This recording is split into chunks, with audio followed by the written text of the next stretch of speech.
नमस्कार दोस्तों, स्वागत है एक बार फिर से आप सभी लोगों का। कैसे हैं आप सभी लोग? उम्मीद करता हूँ आप सभी लोग स्वस्थ होंगे, मस्त होंगे।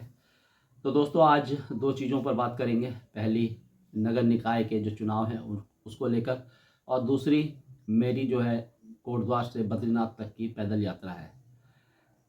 बहुत सारे लोगों को शायद ज्ञात होगा कि पिछले साल मैंने कोटद्वार से केदारनाथ जी की यात्रा की थी और बहुत सारे लोगों का उसमें मुझे सपोर्ट सहयोग मिला था, और बिना आपके सहयोग के ये यात्रा करना असंभव है।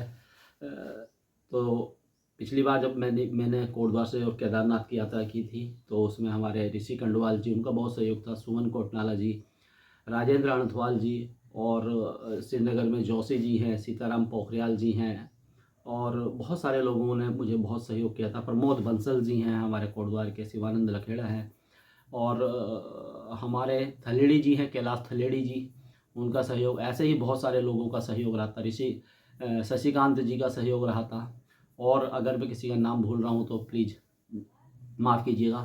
तो मैं चाहता हूँ कि इस बार भी आप लोग मुझे सहयोग करें, क्योंकि आपके सहयोग के बिना दोस्तों ये यात्रा असंभव है। और इस यात्रा का उद्देश्य बस यही है, क्योंकि एक तो पैदल चलना है, 14-15 किलोमीटर चलेंगे, और अपने जो पहाड़ों में जो बहुत सारी चीज़ें ऐसी हैं जिनको कि एक्सप्लोर नहीं किया जाता, उनको दिखाना आप लोगों तक, खुद भी उसके बारे में जानना और आप लोगों तक वो दिखाना।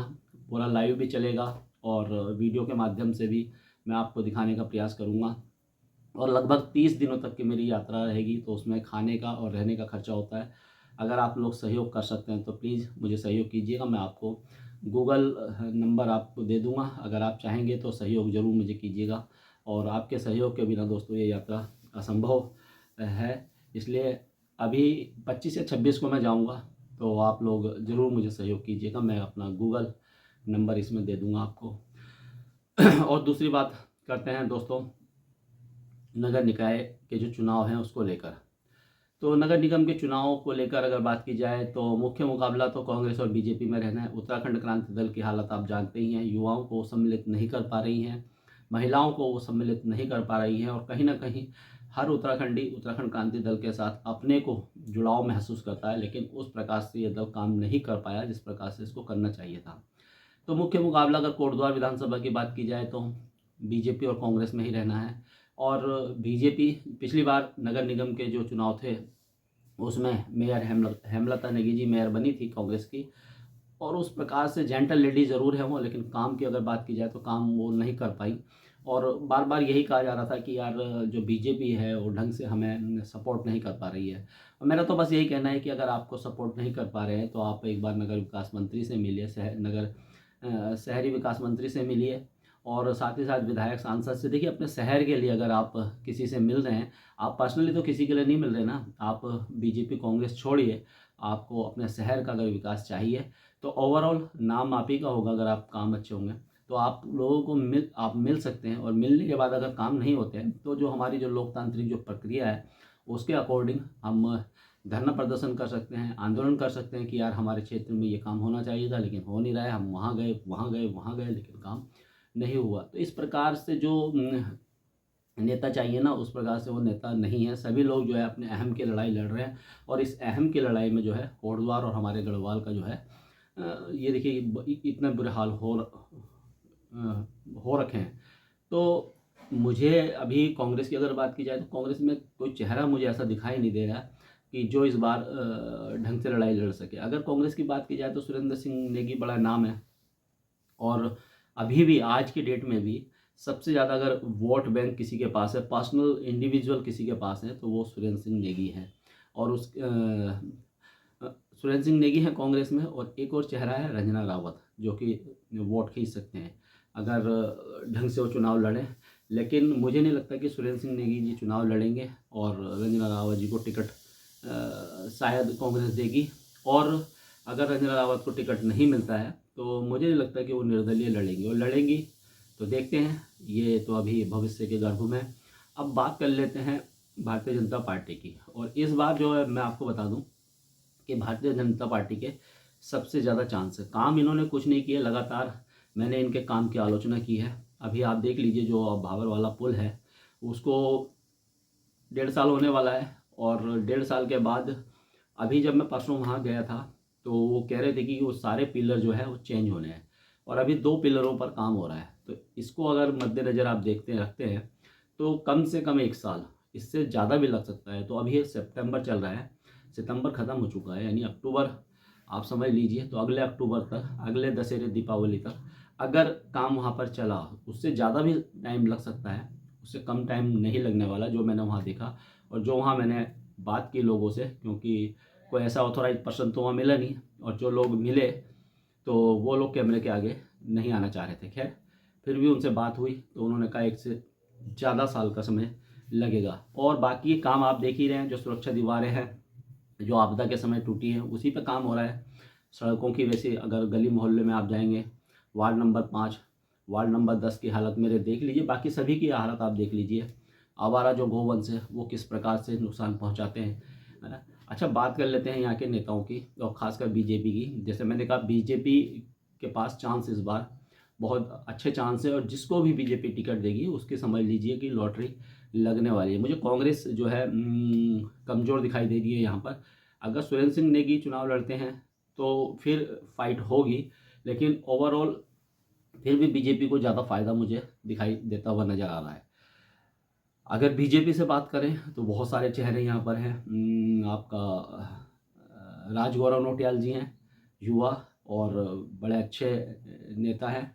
और जिस प्रकार से अनिल बलूनी जी ऊपर की जो राजनीति है वो अच्छे तरीके से जानते हैं, वैसे ही राजगौरव नौटियाल जी हैं। लेकिन ज़मीनी हकीकत में जो धरातल पर राजगौरव नौटियाल जी का उस प्रकार से नहीं है जिस प्रकार से होना चाहिए। वीरेंद्र सिंह रावत उभरते हुए नेता हैं, भारतीय जनता पार्टी के जिलाध्यक्ष है, अच्छी रणनीति बनाकर चलते हैं और लोगों से मिलते भी, मिलाते भी, हंस के बात करते हैं सभी से। लेकिन अभी उनके लिए भी अगर देखा जाए तो दिल्ली दूर है, उस प्रकार से वोट बैंक उनके पास भी नहीं है। और तीसरा नाम अगर बात की जाए तो शैलेंद्र सिंह रावत हैं। शैलेंद्र सिंह रावत पूर्व में विधायक रह चुके हैं और अगर शैलेंद्र सिंह रावत यहीं पर ही रह के ना, सबसे बड़ी चीज़ पता क्या है कि जो नेता है, वैसे नेता तो आजकल के लोगों को आप नेता नहीं कहोगे, नेता तो यार अगर मैंने देखा है तो योगी आदित्यनाथ को देखा है नेता। क्योंकि जब वो यहाँ पर आए थे ना तो कोटद्वार में 9:30 बजे से हम लोग भी थे और 3:30 बजे वो आए थे। तो लगा भी नहीं हमें, और जिस प्रकार से उन्होंने बोला, उन्होंने जिस प्रकार से जो उनका विजन है और जिस प्रकार से वो काम कर रहे हैं इतने बड़े प्रदेश, उत्तर प्रदेश जो कि पूरा एक देश है, वहाँ पर काम करना बहुत बड़ी बात है।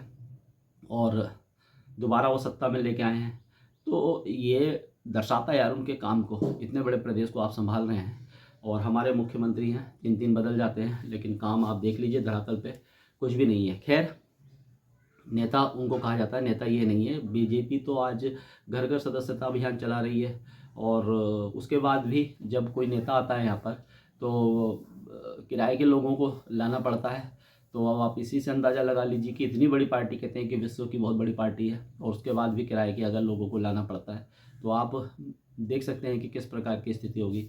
बीजेपी भी, कांग्रेस भी 3-4 भागों में यहाँ पर बटी हुई है और बीजेपी भी 3-4 भागों में बटी हुई है। सभी जो है ना अपनी अपनी ढपली, अपना अपना राग लेकर चल रहे हैं और एक दूसरे को अंदर खाने जो है नीचे दिखाते हैं और बोलते भाई ये कि मैं जो है इससे बेटर हूँ और मैं इससे बेटर हूँ, इस प्रकार से चल रहा है। तो शैलेंद्र सिंह रावत जी अगर उस समय यहीं पर रह के खूंटा गाड़ के रहते तो शायद अच्छा लगता है यार हम लोगों को कि यार नेता है, एक बार जनता ने उनको जिताया है और उसके बाद टिकट नहीं मिला तो वो यम के सो चले गए। और अगर नेता होते तो वो यही खूंटा गाड़ के रहते हैं। इस बार इस विषय में जो है सुरेंद्र सिंह नेगी जी की दाद देनी पड़ेगी कि एक बार उन्होंने जो खूंटा गाड़ा कोटद्वार में, तो खूंटा गाड़ के बैठे और आज भी देखिए वो यहीं पर ही हैं। तो इस प्रकार से मैं ऐसे नेताओं को अप्रिशिएट करता हूँ जो एक बार, ये नहीं कि यार टिकट नहीं मिला तो वहाँ भाग गए वहाँ भाग गए, निर्दलीय लड़ लेते आप। आपके पास तो उस समय मैन पावर सब कुछ था, पैसा था, सब कुछ था, आप यहीं पर ही निर्दलीय चुनाव लड़ते, लोगों के बीच में जाते और शायद उस समय समीकरण बन भी जाते आपके लिए।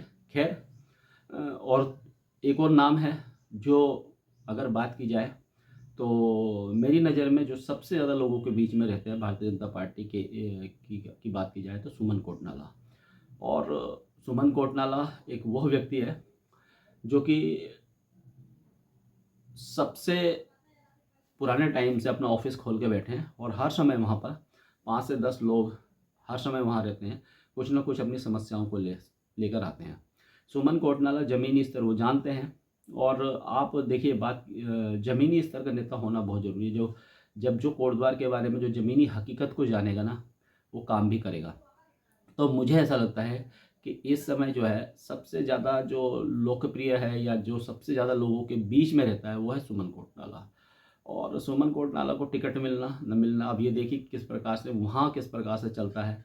वहाँ कौन अच्छी अपनी पैठ बनाता है। शैलेंद्र सिंह बिस गढ़वाली जी भी हैं, जो कि उपाध्यक्ष हैं भारतीय जनता पार्टी के। वो भी शायद टिकट पद के दावेदार में। हाँ, एक नाम मैं भूल रहा था, राजेंद्र अणथवाल जी, जो गौ सेवा आयोग में जो है राज्य मंत्री हैं।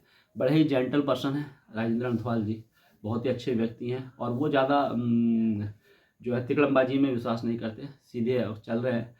और वो उनका कहना है कि अगर टिकट मुझे देगी और मैं टिकट का दावेदार भी हूँ, क्योंकि बहुत सालों से मैं राजनीति में हूँ, और अगर मुझे टिकट देगी तो मैं ज़रूर लड़ूंगा। ऐसे ही बहुत सारे नाम हैं, लेकिन ये जो 5 नाम हैं, राजगौरव नौटियाल, वीरेंद्र रावत, शैलेंद्र रावत और हमारे राजेंद्र अणथवाल जी और सुमन कोटनाला जी। पर्सनली मुझसे पूछा जाए तो मुझे ऐसा लगता है कि सुमन कोटनाला सबसे ज़्यादा जो है इधर क्षेत्र में रहते हैं, और सबसे ज़्यादा लोगों के जो काम भी करते हैं, क्योंकि उन्होंने तो अपना एक पर्सनल ऑफिस खोल के बैठे हुए हैं और बहुत पहले से है।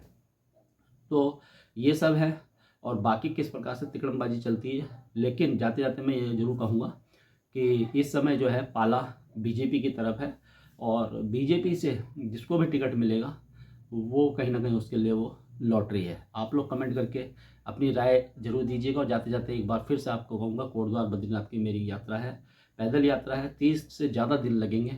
और इसका मकसद यही है कि मैं अपने पहाड़ों की समस्याओं को आप तक लेकर आऊँ, और साथ ही साथ शासन प्रशासन तक लेकर आऊँ, और हमारे जो पौराणिक चीज़ें हैं उनको एक्सप्लोर करूँ, आप तक पहुँचाऊँ, खुद भी जानूँ, आपको भी उसके बारे में बताऊँ। धन्यवाद दोस्तों। जय हिंद, जय भारत, जय उत्तराखंड। मुझे आप सहयोग जरूर कीजिएगा, गूगल पे नंबर मैं आपको दे दूँगा। धन्यवाद।